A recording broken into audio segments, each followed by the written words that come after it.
আসসালামু আলাইকুম, আমি সামিহা বিনতে মান্নান। আজকে আমি এক্সপ্লেন করব 66/11 কিলোভোল্ট আউটডোর সাবস্টেশনের সিঙ্গেল লাইন ডায়াগ্রাম। প্রথমে আমরা দেখতে পাচ্ছি দুটি ইনকামিং লাইন, যেগুলো 66 কিলোভোল্ট এবং ইনকামিং 1 ইনকামিং 2 হিসেবে মার্ক করা হয়েছে। এই ধরনের অ্যারেঞ্জমেন্টকে ডাবল সার্কিট বলা হয়। এই দুটি ইনকামিং লাইন আমাদের সিস্টেমের রিলায়েবিলিটিকে ইনক্রিজ করে, কারণ যদি একটি লাইনের ব্রেকডাউন ঘটে তখন অন্য একটি লাইন সাবস্টেশনের রেটেড লোডগুলোকে সাপ্লাই দিয়ে থাকে, তাই কন্টিনিউটি অফ সাপ্লাই মেনটেন হয় অন্য একটি ইনকামিং লাইন দিয়ে। এই ধরনের সাবস্টেশনের দুটি বাসবার থাকে, একটি হলো মেইন বাসবার, অপরটি হলো স্পেয়ার বাসবার। এই দুটি ইনকামিং লাইন যে কোনো একটি বাসবার সাথে কানেক্টেড হতে পারে with the help of bus coupler.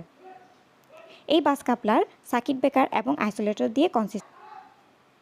এখানে দুটি বাসবার ইউজ করার অ্যাডভান্টেজ হলো, যদি একটি বাসবার রিপেয়ার করা হয় তখন অপর বাসবারটি সাবস্টেশনের লোডগুলোকে সাপ্লাই দিয়ে থাকে, তাই সাপ্লাই ইন্টারাপ্টেড হয় না।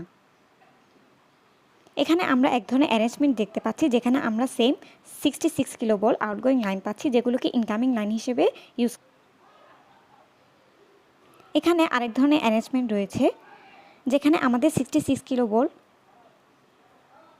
11 কিলোভোল্টে ট্রান্সফর্ম করা হয় দুটি 3 ফেজ ট্রান্সফরমারের মাধ্যমে। এই 3 ফেজ ট্রান্সফরমার সাবস্টেশনের লোডগুলোকে শেয়ার করে। জেনারেলি একটি ট্রান্সফরমার এন্টায়ার লোডকে সাপ্লাই দিয়ে থাকে এবং অপর একটি ট্রান্সফরমার স্ট্রিট হিসেবে কাজ করে, এবং এই দুটি ট্রান্সফরমার সেপারেট বাসবারের সাথে কানেক্টেড থাকে, যেগুলো 11 কিলোভোল্ট।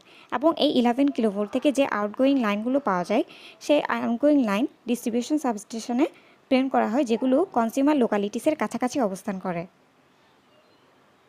এরপর এখানে আমরা লাইটনিং স্ট্রোক দেখতে পাচ্ছি, যেগুলো ট্রান্সফরমার হাই ভোল্টেজ সাইডে কানেক্টেড থাকে প্রোটেক্ট করার জন্য লাইটনিং স্ট্রোক থেকে।